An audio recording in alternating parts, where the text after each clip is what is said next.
Cette dame a une sexualité mature et libre. Elle a dû inventer des petits mensonges pour être crue. Mais elle n'est pas folle. Ce n'est pas une affabulatrice. Les amis, ça s'appelle le réel. Voilà une avocate qui vous dit concrètement, ma cliente a peut-être menti, mais elle a menti pour dire la vérité. Embrasse Maxon de Pazou, j'espère que vous allez mal et si ce n'est pas le cas, vous n'avez rien à faire ici. La justice est passée. Les deux policiers condamnés en 2017 donc à 7 ans de prison pour viol d'une touriste canadienne au 36 quai des Orfèvres ont finalement été acquittés. Et je me suis dit c'est une occasion assez intéressante de pouvoir rappeler quelques règles de base aux jeunes hommes qui nous font l'amitié de nous écouter sur cette chaîne.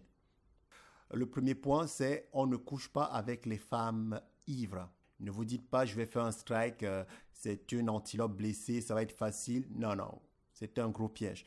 Vous ne profitez pas, vous ne touchez pas, vous ne vous laissez pas toucher, vous ne vous laissez pas avoir par une femme qui est ivre. Qu'elle soit légèrement ivre ou très très avinée, on n'en profite pas. Et une fois de plus, ici, on parle vrai, on parle de la réalité. La réalité des faits, c'est quoi? Vous êtes un homme, même lorsque vous êtes sous, vous êtes censé être responsable de vos actes. Normal. Vous êtes adulte, vous êtes un homme, vous êtes responsable de vos actes. Donc, si vous buvez, par exemple, vous prenez votre voiture, vous tuez quelqu'un, vous êtes responsable de votre acte. Très bien. La femme adulte qui a bu et qui a des relations sexuelles avec un homme et qui le lendemain explique « Non, en fait, je ne me rappelle pas, je pense que j'ai été violée, patati patata », elle, malgré le fait qu'elle ait bu, malgré le fait que vous ayez bu, elle n'est pas considérée en fait comme une personne responsable. Elle est considérée comme un enfant. En fait, les femmes sont des grands enfants. Et lorsque vous allez passer devant un juge, si vous lui dites « Mais monsieur le juge, j'étais sous, elle était saoule, on s'est retrouvés, même moi, je n'arrive pas à me rappeler très bien ce qui s'est passé. Ce qui est sûr, c'est le lendemain, quand on s'est réveillé, j'étais nu, elle était nue. Vous savez quoi? Vous allez être condamné pour viol. Et elle s'en sortira sans aucune égratignure. Face à la justice, vous n'avez aucune chance en tant qu'homme. Elle a bu, vous avez bu, vous allez aller en prison. Évitez comme la peste toutes les femmes justement qui sont saoules. Le deuxième point par rapport donc à cette situation, c'est on ne mélange pas le business avec la coucherie.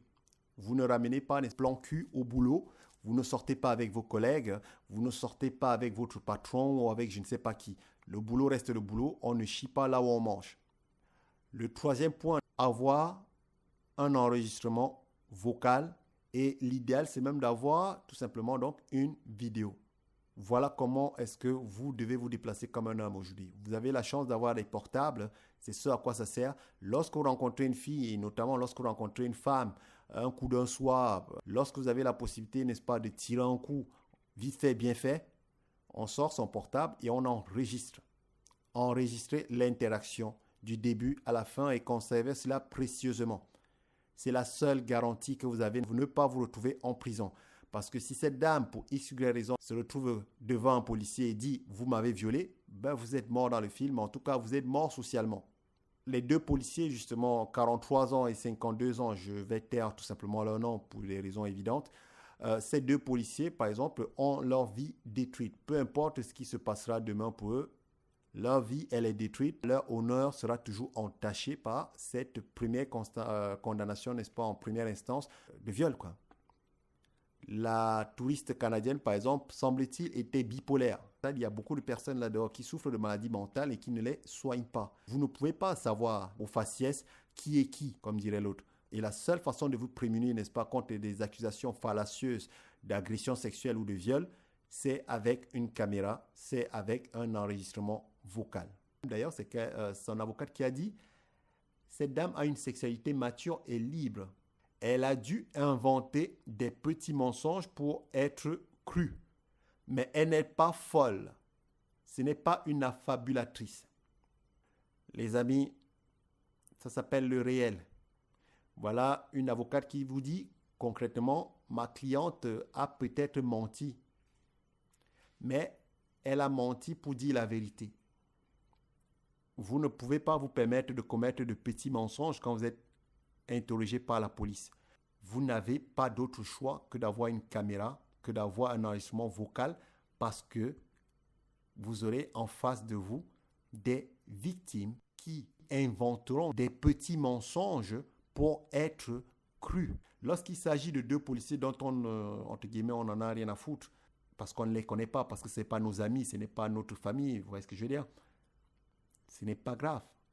Mais lorsqu'il s'agira de votre vie, et quand vous allez vous retourner et vous n'aurez pas d'enregistrement vocal, pas de vidéo, que votre bonne parole et l'amour inconditionnel de vos parents et de vos proches, vous allez terminer en prison. Le quatrième point par rapport à cette situation, c'est méfiez-vous des effets de bande. C'est très très dangereux.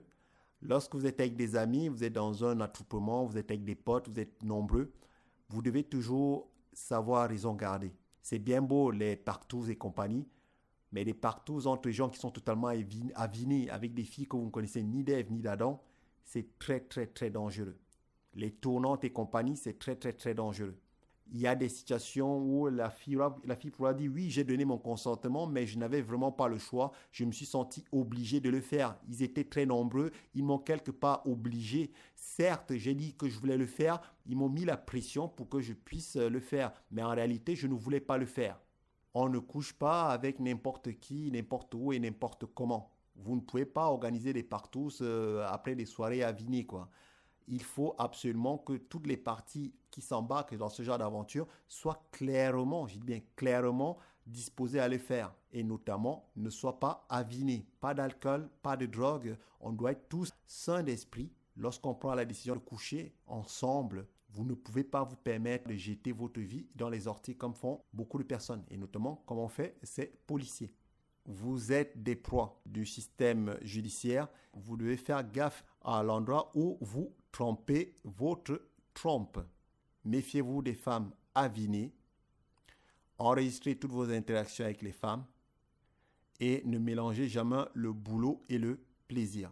Voilà les 3 règles de base qui vont vous permettre, j'espère, d'éviter ce genre d'enterrement social.